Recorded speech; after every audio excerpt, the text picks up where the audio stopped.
The night my husband told me to either apologize to his mother or get out of her house, I did something he never once considered. I said okay, and then I started planning. My name is Tessa, and I was 36 years old when the life I had quietly outgrown finally broke open. We had been married for 7 years. We lived in a townhouse in Mississauga, Ontario, the kind of neighborhood where everyone has a Costco membership and knows their neighbor's recycling schedule. My husband, whom I'll call my husband, because that's what he was to me for a long time before he became a stranger, worked in commercial real estate downtown. I worked as a senior project coordinator for a mid-size engineering consultancy in Oakville. We had a mortgage, 2 cars, a golden retriever named Biscuit, and what I believed, for most of those 7 years, was a real partnership. I should have looked more carefully at the word partnership and asked who was actually doing the work. My mother-in-law lived 40 minutes north of us in Brampton, in the same house where my husband grew up. She had strong opinions about everything. The way I loaded the dishwasher, the fact that I didn't cook from scratch every night, the fact that I had kept my own last name professionally. She never said anything directly about that last one. She didn't need to. She had a way of sighing at just the right moment, a single exhale that could communicate disappointment faster than any sentence ever could. My husband was her only son, and that, I came to understand very slowly, and then, all at once, was the root of everything. For the first couple of years, I told myself it was a cultural adjustment, a family dynamic thing, something that just needed time. My husband would always say the same thing when I brought up something his mother had said or done. "She doesn't mean it that way." Or, "You're being too sensitive." Or his personal favorite, delivered with a kind of tired patience that made me feel like I was a child asking for something unreasonable. "She's just old-fashioned." Old-fashioned. As if dismissing someone's career choices or implying that a woman who works full-time is somehow neglecting her domestic responsibilities was just a charming quirk, like preferring paper maps to GPS. I kept quiet. I adapted. I showed up to every family dinner, every birthday, every long weekend, gathering up at the cottage near Parry Sound. I brought wine and fruit platters, and I smiled. I asked questions about relatives I'd never met and would never meet. I learned which topics to avoid. I learned which of my husband's aunts liked to be asked about her garden, and which uncle would derail any conversation if you accidentally mentioned the federal election. I became fluent in the language of keeping the peace, and for years, that seemed like enough. The thing about keeping the peace, though, is that it's exhausting, in a way that's very hard to explain to someone who hasn't done it.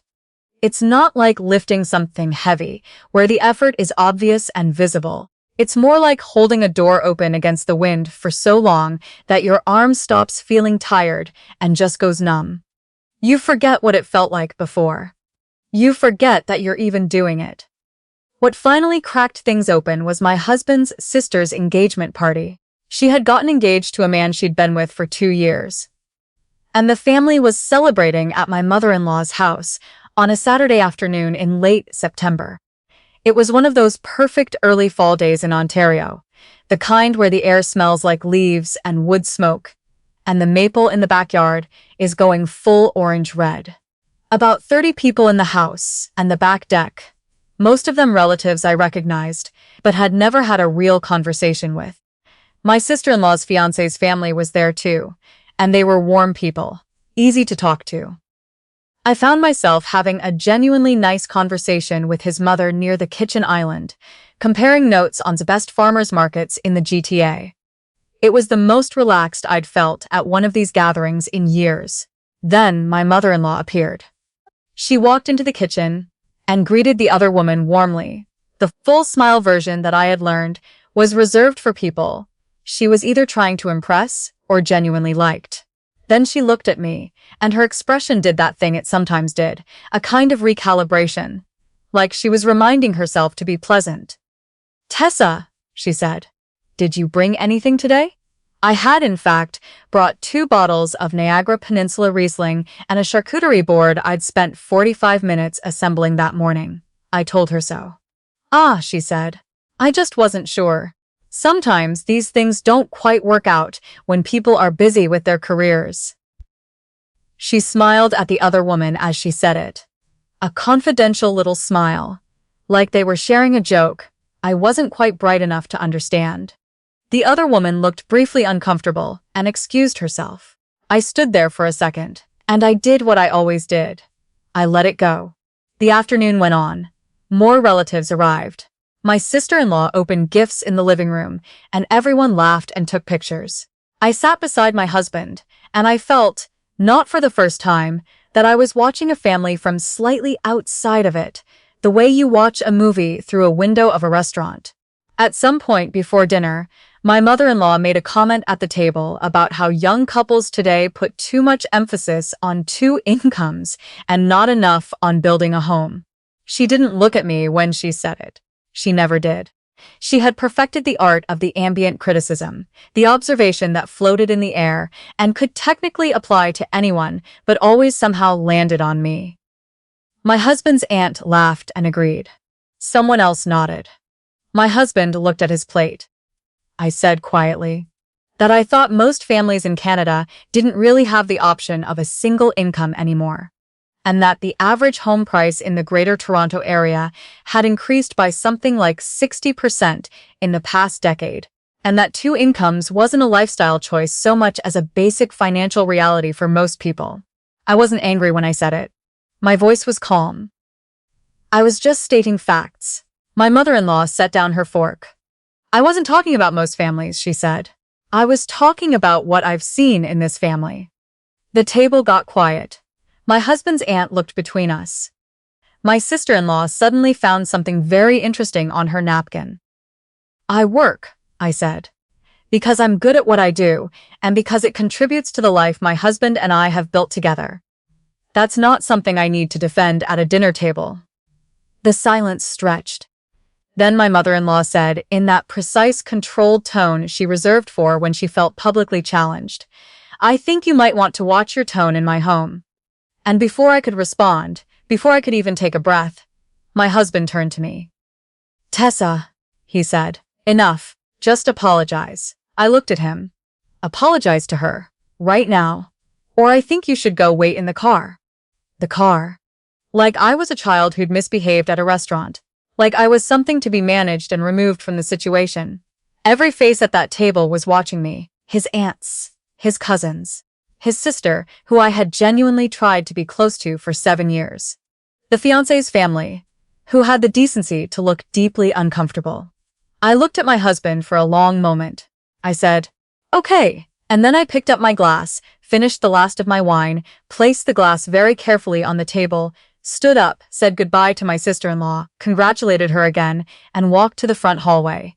I got my jacket and my bag. I drove myself home. Not to the car. Home. My husband texted me 3 hours later. Are you seriously doing this right now? I didn't answer. Here is what I didn't tell him that night, or the next morning, or for the 3 weeks that followed. I had been thinking about leaving for longer than I wanted to admit. Not leaving dramatically, not revenge planning, nothing like that. Just the quiet accumulation of a feeling that I had been folding myself smaller and smaller to fit inside a life that was never actually designed around me. The engagement party just made it loud enough to hear. I have a friend, Blythe, who I've known since we were both doing our undergrad at McMaster. She's one of those people who is almost aggressively practical, the kind of person who has a color-coded emergency binder and genuinely enjoys doing her taxes. After I got home that night, I called her and talked for 2 hours. She asked me one question, at the end, that I kept thinking about afterward. If nothing changed, she said, would you be okay with things exactly as they are in 5 years? I already knew the answer. I'd known it for a while. But knowing and deciding are two different things. In the days after the party, my husband went through his predictable sequence. First, silence, giving me time to cool off, or so I assumed. Then a few short texts. Ready to talk? And let's not drag this out. Then, 3 days later, a longer message explaining that his mother had been hurt, and that family harmony mattered to him, and that he hoped I could find it in myself to reach out to her. He never once asked how I was feeling. He never once said, "I shouldn't have spoken to you that way," in front of everyone. What I found in that silence was clarity. I started making a list. A real one, in the Notes app on my phone, hidden behind a grocery list, so that if my husband ever glanced at my screen, he'd just see bread, Greek yogurt, coffee pods. The list was about what I would need to do if I decided to separate. It covered practical things. What our mortgage situation looked like. How much I had in my own RRSP. What a consultation with a family lawyer in Ontario would actually cost, whether our employment benefits would change, how long it would take to find an apartment in the Oakville-Burlington corridor. I am not by nature someone who makes rash decisions. I'm a project coordinator. I think in timelines and deliverables and risk mitigation. So I applied those skills to my own life. I called a lawyer, not to file anything, just to understand my options. She was thorough and direct, and didn't make me feel like I was being dramatic. She explained the basic framework of how property division works in Ontario, what the matrimonial home designation meant, what spousal support might look like given our respective incomes, and the length of the marriage. I took notes. I thanked her. I drove home and made dinner and said very little. Over the following week, I quietly moved a portion of my savings from our joint account into an individual account I had kept in my own name since before the marriage. I didn't take anything that wasn't mine.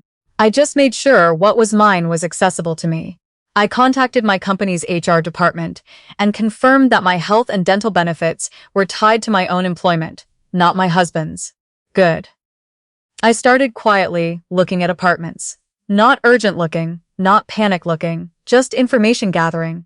There was a 2-bedroom unit in Burlington near the waterfront that caught my attention.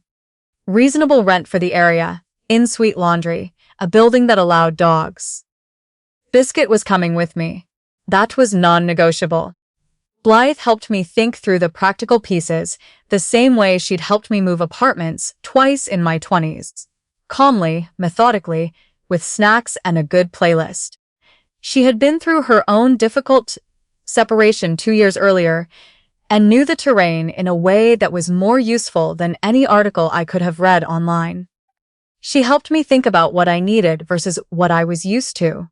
She reminded me, more than once, that starting over is not the same thing as starting from nothing.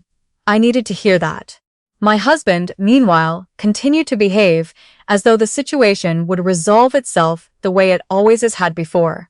With me, eventually softening, eventually coming around, eventually absorbing the discomfort and returning to the version of myself that was easier for everyone to be around.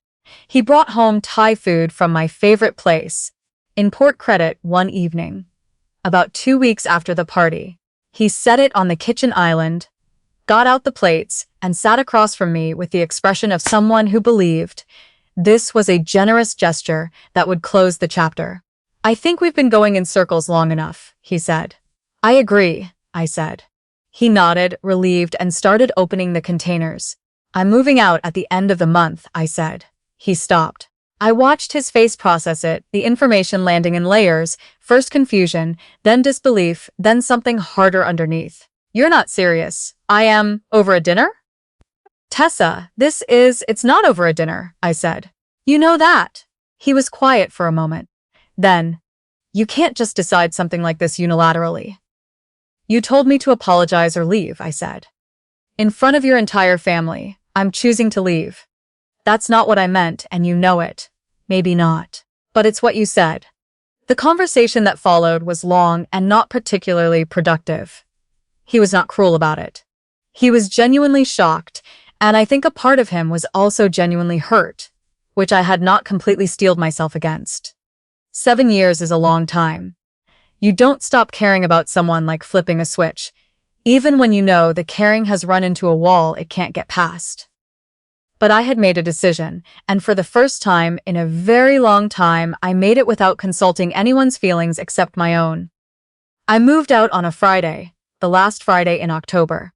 Blythe and 2 friends helped me with a cargo van rental from a place near Square One. We took 2 trips. By the time we were done, the Burlington apartment had my books on the shelves. Biscuit's bed in the corner of the living room, and a view of the lake through the bedroom window that I had not let myself fully appreciate when I'd toured the unit, because I hadn't fully believed I would actually be there. I stood at that window for a long time that night, after everyone had gone. The lake was dark and flat, and the lights from the Hamilton side reflected in it, in these long, blurry streaks. Biscuit was doing his inspection of the new space, sniffing the baseboards with the focused seriousness of someone who has been given an important job.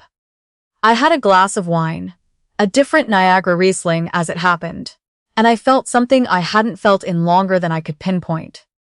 Not happy, exactly. Not relieved. Something quieter than either of those. Something that felt like the first full breath after a very long time of breathing shallowly. The weeks that followed were an adjustment. In all the ways anyone who has remade their life in their mid-30s can probably understand. There were logistics. Separating finances, initiating the legal process, figuring out the plan for the house. There were awkward phone calls and paperwork, and a period of about 3 weeks where I lived almost entirely on grocery store, rotisserie chicken, and frozen pierogies because I hadn't yet built back up the mental bandwidth for actual cooking. My mother called every few days. She wasn't effusive about it. My mother is not an effusive person, but she showed up. She drove down from Guelph one Saturday with a casserole and a bottle of wine, and we sat at my kitchen table, and she told me, in her careful, understated way, that she had always worried I was working too hard to be someone I wasn't in that marriage. I didn't say anything for a minute. Then I said, "I think you're right." And she nodded like that settled something. My sister came the following weekend with her kids, which was chaotic and loud, and exactly what I needed. Her youngest spent 45 minutes chasing Biscuit around the apartment and then fell asleep on my couch, wrapped in his tail. I took a photo of that. I still look at it sometimes. At work, I threw myself into a large infrastructure project that had been sitting at the edge of my capacity for months. Without the low-grade background hum of household tension and family management, I found I had more focus than I had in years. My director noticed. She asked if I was interested in being considered for a leadership role on an upcoming provincial contract. I said yes before she finished the sentence. My husband and I communicated through our lawyers for most of the formal process, which was less cold than it sounds and mostly just efficient. There were moments of real sadness in it.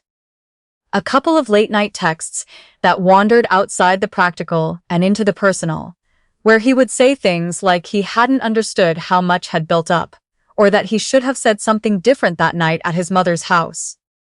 I believed him. I also knew that understanding something after the fact is different from being capable of acting differently in the moment, and I had stopped betting my quality of life on the hope that those two things would eventually converge in him. His mother reached out once, about 2 months after I moved out. A brief text saying she hoped I was well, and that she was sorry if anything she'd said had contributed to the situation. It was the most non-committal apology I had ever received in my life, and I say that having once received a corporate apology from an airline that stranded me in Calgary for 6 hours. But I thanked her, and I meant the thank you, because it cost her something. Even if it wasn't everything. My sister-in-law sent me a longer message. She said she'd been thinking about what happened at the party since the night it happened, and that she was sorry she hadn't said something, that she had watched her brother do that to me in front of everyone, and had felt sick about it, and said nothing, and that she needed me to know she knew that was wrong. I read that message 3 or 4 times. Then I wrote back and told her that I appreciated it more than she knew, and that I hoped she'd be happy, and I meant that too. The divorce was finalized on a Tuesday in the spring, about 8 months after I moved out. I had taken the afternoon off work. Blythe came over, and we walked along the waterfront trail with Biscuit, and then got dinner at a place in Burlington that does really good wood-fired pizza. We didn't make it into a celebration, exactly. It felt too complicated for that. But we stayed at the table for 3 hours and talked about everything and nothing, the way you do with someone you've known since you were 18 and you're no longer trying to be impressive. On the walk home, she said, "How are you actually?" I thought about it for a real minute. "Better," I said. "Actually better." She nodded. She knew what I meant. What I know now, almost a year out from that dinner table, is something I wish someone had told me earlier. Not the big dramatic version of it, not a quotable line about self-worth or knowing your value. Something smaller and more specific than that. Which is this: the moment you stop performing peace, you don't actually feel, you get a little bit of yourself back. Just a little, at first. A fraction. But then another fraction. And then another. And slowly the person you've been storing away in a corner of yourself because she was too inconvenient to bring to family dinners starts coming back out. Not to make a scene. Not to win anything. Just to exist, without apology, in her own life. That night, at my mother-in-law's table, my husband thought he was issuing me a correction. He thought the word apologize was a sentence that ended things, put them back in order, returned us all to the arrangement where I was the one who bent. He didn't realize he was offering me a door. I walked through it. And everything on the other side has been mine.